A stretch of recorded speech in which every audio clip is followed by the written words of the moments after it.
Hello everyone, welcome to today's lecture. In this lecture, we are going to learn about timing and control unit. So let's start. So before we'll go deep into the timing and control, let's understand what is a control unit. So the control unit is useful to generate timing and control signals. So to generate the timing and control signals, the main component is a control unit. And the control unit is also coordinated with our hardware components like a CPU, main memory, input output devices, yes, etc. So all the coordinations with CPU, memory, and all that things is done via control unit, and for that the timing and control signals is very important to perform such kinds of coordination or the synchronization. And that is why we are learning the timing and control, how we can implement this in this video. So the clock pulses generated using master clock generator are used to control the timings and synchronizations of the operation within the computer.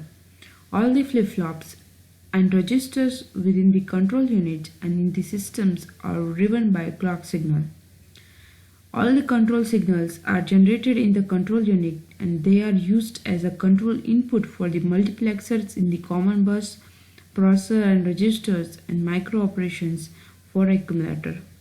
So all the things that we already know, that for all kinds of operation we are applying some clock signals to the registers or the processor or to the multiplexers, yes. So this types of signal is generated by the control unit, and it is mainly used for timing and synchronization of the operation. And we can implement this with two different approaches. The first is a hardwired control and the second is a microprogram control. So in the hardwired control, the control unit uses fixed circuits to interpret instructions and generate a control signals from them. So as the name suggests, hardwire signals are designed with the hardware components like logic gates, flip-flops, decoders, registers and so on. While the second is the microprogrammed unit. So in the microprogram unit, the control information is stored in a control memory. The memory is programmed to initiate the required sequence of micro operation to execute the instructions. So it will be designed with the help of microprogram or the control memory. So it is a type of program. In the hardwired control unit, it is extremely faster. Why? Because it is made up with the logical gates, and to perform any operation with the logical gates is a very faster. So that is why I can say that the advantages of hardware control unit is it is a very fast, and in the hardware control the modification is difficult if there is one small changes in the circuit. So for that I have to change all the logical gates, all the connection between registers and multiplexers and so on. So this is a very tricky task, while in the microprogram it is so easy to modify. Why?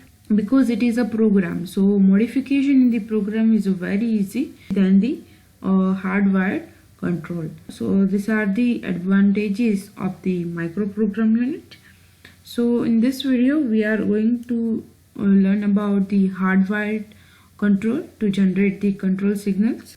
So this is a diagram for the hardwired control implementation.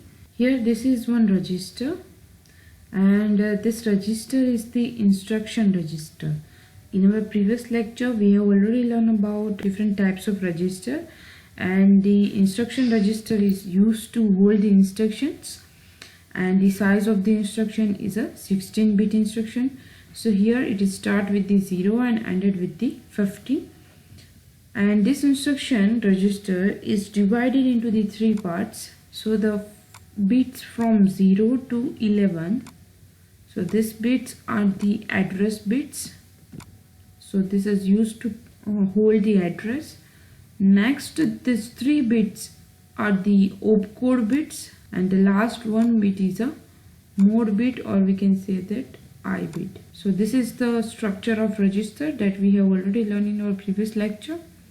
So here now, so this mode bit says that the addressing process is a direct addressing or the indirect addressing.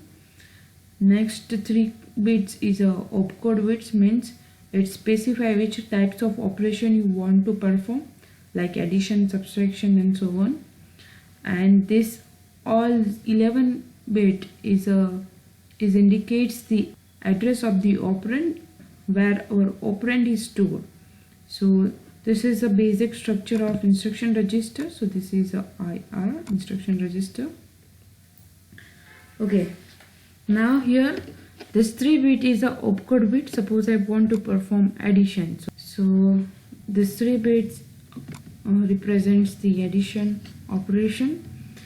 Now this 3 bit is given as input to the decoder. Here you can see that this 3 input is given to the decoder. Now we are providing 3 input to the decoder. So the decoder generate 2 raised to 3 means 8 output. So decoder generates 8 outputs, means 0 to 7. So this 8 output is given to the combinational logic circuit. It is also called the control unit, but here it is made up with the logic gates. So that is why we said that combinational logic circuit. So this is the first process, that we are providing some operations via the instruction register. This is given to the decoder. Now decoder takes this free as an input and generate this 8 output, D0, D1 up to D7, and this output is given as input to the combinational logic circuit, as well as where our operand is stored, and that operand's address is also given as input to this control unit. So this 11 bit address is given to this circuit, as well as the type of addressing process is also given to this control unit.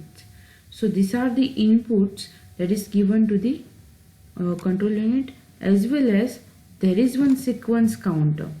So sequence counter has a 3 mainly inputs. First is a clock bit, second is an increment signal, and the clear signal. Now increment signal increments a pulses by 1.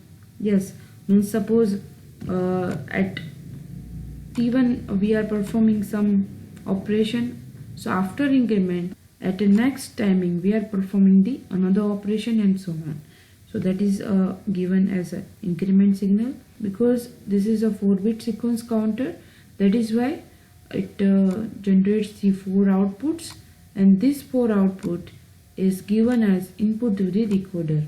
Here we are providing 4 input to the decoder, so 2 raised to 4, it means 16. So 16 output is generated by this decoder, and because so here it is 0 to 15, so this 16 output is given as input to the control logic circuit. So this input is indicated by T0, T1, T2 up to T15, and all this input is given to this circuit, and this circuit now generates the control outputs. So that is the implementation of the hardwired control, and this implementation is done via decoders, sequence counter, and combinational logic circuit. Now let's understand it with more clear diagram. So suppose now this is a clock pulses. So clock pulses is divided into a different time slots like T0, T1, T2, T3, T4 and so on. Now I want to clear this sequence counter and reset it to at the T0. So here 0, but I want to perform this at D2, T4. So when my decoder's input is T2 and at T4 time slot I want to clear my sequence counter. So here we can say that when the clock pulse is active and the increment signal is active, at that time it performs the next operation, suppose at T1 addition operation.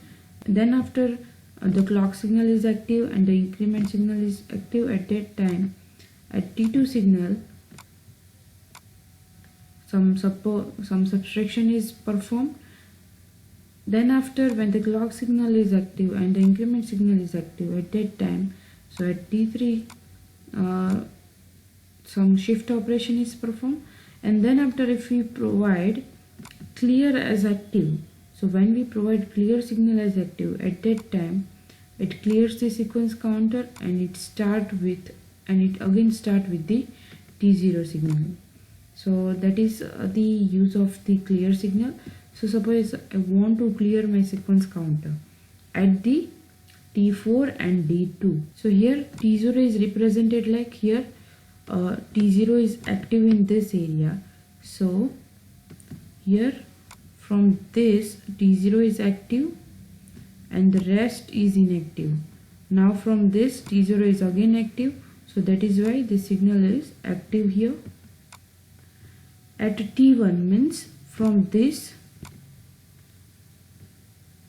to this, our T1 signal is active. So at that time here the pulse is incremented. At T2 at T2 time signal, this is active, and in the rest time slots our T2 signal is inactive, and so on. So here we can say that when our T4 is active, so in this area our T4 is active, also D2 is also, and the D2 is also active. So here we are drawing the D2 pulses. So we can say that from this point our D2 is active. So in this, here in this area the D2 is active, but this instruction is not executed. Why? Because the T4 signal is inactive here. But from this point our T4 signal is active and our D2 signal is active. Yes. So at that time our operation to clear the sequence counter will be executed, and our clear signal is here. This our clear signal is active.